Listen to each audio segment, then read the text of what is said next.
여러분, 세상에는 싸움이 참 많죠? 그런데 가만히 보면 그 싸움은 딱 두 종류인 것 같아요.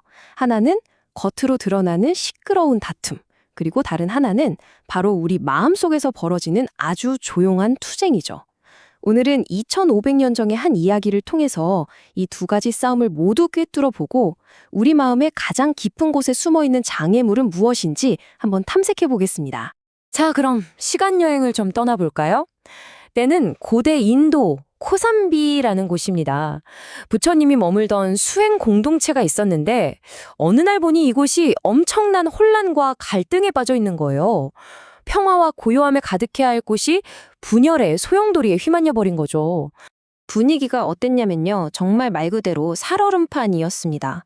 수행자들이 서로 끊임없이 논쟁하고 다투면서 마치 날카로운 말의 창으로 서로의 마음에 깊은 상처를 주고 있었던 거죠. 한 번 시작된 말다툼이 꼬리에 꼬리를 물고 끝없이 이어지는 그런 상황에 갇혀버린 겁니다. 그래서 부처님이 보다 못해 그들을 중재하려고 나섰는데 한 수행자에게서 돌아온 대답이 정말 충격적입니다. 스승이시여, 저희 일에 상관 마십시오. 저희는 이 다툼을 통해 스스로 명확해질 겁니다. 이 한마디에 그들의 갈등이 얼마나 깊은지 또 얼마나 고집스러운지가 그대로 드러나죠. 무려 3번이나 그들을 말렸는데도 소용이 없었어요. 결국 부처님은 더 이상 아무 말 없이 조용히 그 자리를 떠나십니다. 혼자서요. 이 지독한 혼란 속에서는 더 이상 답을 찾을 수 없다고 판단하신 거죠. 자, 이제 이야기의 무대가 완전히 바뀝니다. 홀로 길을 가시던 부처님이 아누루타라는 수행자가 이끄는 또 다른 공동체를 만나게 되는데요. 와, 이곳은 분위기가 정말 달랐습니다. 두 그룹이 얼마나 극명하게 차이가 나는지 한번 보시죠. 이 표를 한번 보세요. 차이가 확 느껴지시죠? 한쪽은 끝없는 분쟁과 적대감으로 가득 차 있는데 다른 한쪽은 마치 우유와 물이 자연스럽게 섞이듯이 완벽한 조화를 이루고 있어요.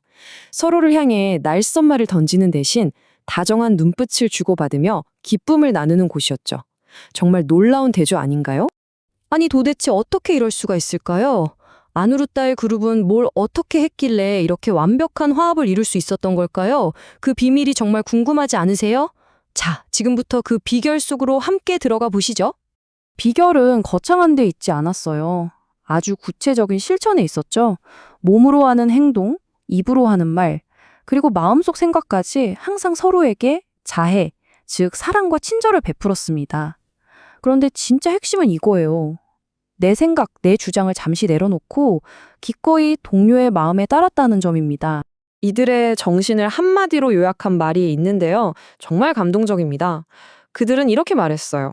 존자시여, 저희는 몸은 비록 제각기 다르지만 마음은 실로 하나라고 생각합니다. 이 한 문장이 그들이 이뤄낸 놀라운 통합의 경지를 완벽하게 보여주죠. 와, 정말 대단하죠? 그런데 여기서 이야기가 정말 흥미로운 반전을 맞이합니다. 이렇게 완벽한 조화를 이룬 수행자들이 사실은 그들의 명상 수행에 있어서만큼은 심각한 한계에 부딪혀 더 나아가지 못하고 있다고 고백한 거예요. 그들의 구체적인 문제가 뭐였냐면요. 명상을 하다가 오바사라는 일종의 빛을 본다는 거예요. 그런데 그 빛이 반짝하고 나타났다가 순식간에 사라져 버린다는 거죠. 분명 겉으로 보기엔 아무 문제도 없는데 그들 내면에서 무언가가 앞으로 나아가는 길을 꽉 막고 있었던 겁니다. 부처님은 이 문제의 원인을 정확하게 꿰뚫어 보십니다. 바로 팔리어로 찌따싸 우빠길레사, 우리말로 하면 마음의 장애물 또는 마음의 오염원 때문이라고요. 이게 뭐냐면 우리 마음속에 아주 미세하게 끼어서 집중을 방해하는 그런 더러움 같은 거예요. 그리고 부처님은 그들이 스스로는 전혀 눈치채지 못했던 11가지의 미세한 마음의 장애물들을 하나씩 짚어주십니다. 의심, 부주의, 게으름과 졸음, 공포, 들뜸, 거친 마음, 그리고 과하거나 부족한 노력, 무언가를 바라는 갈망, 온갖 잡다한 인식, 형상에 대한 지나친 생각까지. 겉으로는 완벽했지만 그들 마음속 깊은 곳에서는 이런 미세한 투쟁들이 계속되고 있었던 거죠. 특히 7번과 8번, 이 노력의 균형에 대한 비유는 정말 기가 막힙니다. 한번 들어보세요. 지나친 노력은 마치 손 안의 작은 새를 너무 꽉 쥐어서 죽게 만드는 것과 같고, 반대로 노력이 부족한 건 새를 너무 느슨하게 쥐어서 날아가게 내버려두는 것과 같다고 하셨죠. 핵심은 바로 그 죽지도 날아가지도 않는 절묘한 균형입니다. 자, 그럼 이제 제일 중요한 게 남았죠. 이 골치 아픈 내면의 장애물들을 대체 어떻게 해야 없앨 수 있을까요? 부처님은 아주 명쾌하고 실천적인 해법을 제시합니다. 방법은 아주 간단하고 명료해요. 딱 3단계입니다. 첫째, 내 마음에 지금 이런 장애물이 있구나 하고 그냥 있는 그대로 알아차리는 겁니다. 둘째, 그걸 알아차렸으면 의도적으로 이걸 버려야겠다고 마음 먹는 거죠. 그리고 마지막으로 장애물이 사라진 그 깨끗한 마음으로 다시 집중을 개발해 나가는 겁니다. 이 11가지의 미세한 마음의 오염원들을 모두 씻어내고 마음이 완전히 깨끗해졌을 때 도달하는 궁극의 경지. 그 경지에 대해 부처님은 이렇게 선언하십니다. 나의 마음의 해탈은 결코 흔들리지 않는다. 이것이 나의 마지막 태어남이며 이제 더 이상의 다시 태어남은 없다. 어떠셨나요? 2500년 전의 이 이야기는 결국 시끄러운 바깥 세상의 갈등을 넘어 우리 각자의 마음속을 깊이 들여다보게 만들죠. 그래서 오늘 여러분께 마지막으로 이 질문을 드리고 싶어요.